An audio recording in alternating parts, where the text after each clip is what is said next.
Hello all, ఈరోజు Bhimavaram style చేపల పులుసు చేసుకుందాం.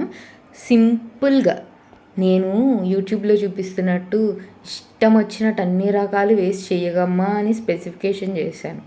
అయినా మా అమ్మ అంత కాంప్లికేటెడ్ చెయ్యదు. చాలా simple and neat and clean, అంతే మా రెసిపీస్.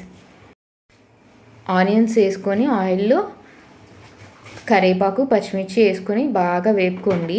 తర్వాత కొంచెం సాల్ట్ వేసుకోండి.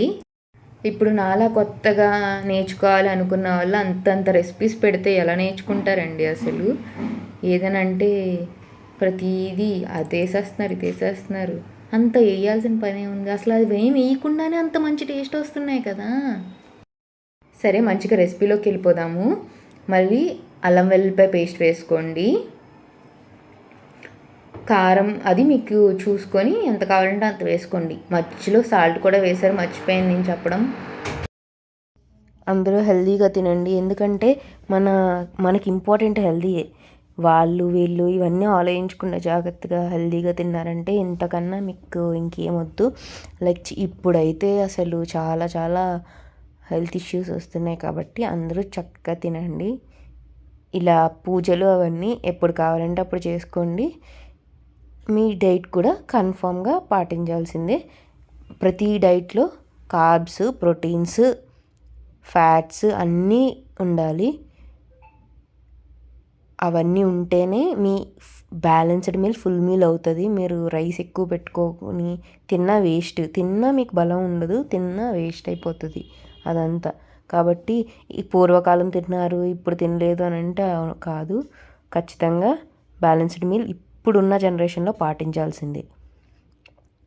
ఓకే, మనం రెసిపీలోకి వెళ్ళిపోదాం. ఫ్రెష్గా కోసుకొని చక్కగా పెద్ద పెద్ద చేప ముక్కలు వేసుకోండి.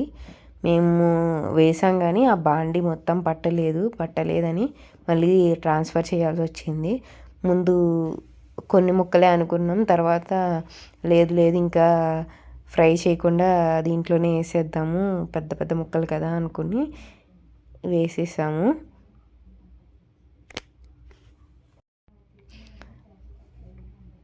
చూపించినట్టు నీట్గా వాటర్ పోసేసుకోండి, కావాల్సినంత. ఇదంతా తీసుకెళ్ళి ఇది ఎలాగే పట్టదని అర్థమైపోయింది, ఎందుకంటే చేప ముక్కలు బాగున్నాయి. ఎవరి చేపల చెరువులో వాళ్ళు ఫిష్ తెచ్చుకొని అది తింటే ఆహా చాలా బాగుంటుంది. నాకు తెలిసి most of the Bhimavaram people మరీ చేపల చెరువులో నుంచి అని కాదు కానీ ఫ్రెష్గా దొరుకుతాయి చూడండి, అవి చాలా బాగుంటాయి. లైక్ హైదరాబాద్లో కూడా చాలా బాగుంటాయి, మేము తింటాం కదా. బాగా వండుకుంటే ఫ్రెష్గా దొరికేవి వండుకుంటే చాలా టేస్టీగా ఉంటుంది. ఇది చాలా సింపుల్ రెసిపీ, మీరు ఇలా చేసుకుంటే చాలా బాగుంటుంది. ఇన్ని వెయ్యక్కర్లేదు. నాకు తెలిసి అందరూ ఇలా చేస్తారో లేదో నాకు తెలియదు, కానీ ఇలా చేస్తే మాత్రం చాలా బాగుంటుంది. సింపుల్గా అయిపోతుంది, పెద్దగా కష్టపడక్కర్లా. క్వాంటిటీస్ అంటారా, మీకు కొంచెం కొంచెం వేసుకుంటే సరిపోతుంది, పెద్దగా ఏం అవసరం లేదు. చింతపండు కాస్త, ఆనియన్ ఒక నిమ్మకాయ, పెద్ద నిమ్మకాయ సైజ్ ఎంత వేసుకున్నా సరిపోద్ది, అంతకన్నా ఏం అవసరం లేదు ఫుల్ చేపకి. అంతే, కొంచెం మసాలా వేసుకొని దించేసుకోండి సరిపోతుంది. చాలా టేస్టీగా ఉంది అసలు కూర చూస్తేనే అర్థమైపోతుంది ఎంత రెసిపీ, ఆ రెసిపీ టేస్ట్ ఏంటి అనేది. థ్యాంక్ యూ ఆల్, అందరూ చూస్తారు, ట్రై చేసి నాకు చెప్తారని కోరుకుంటున్నా. Thank you.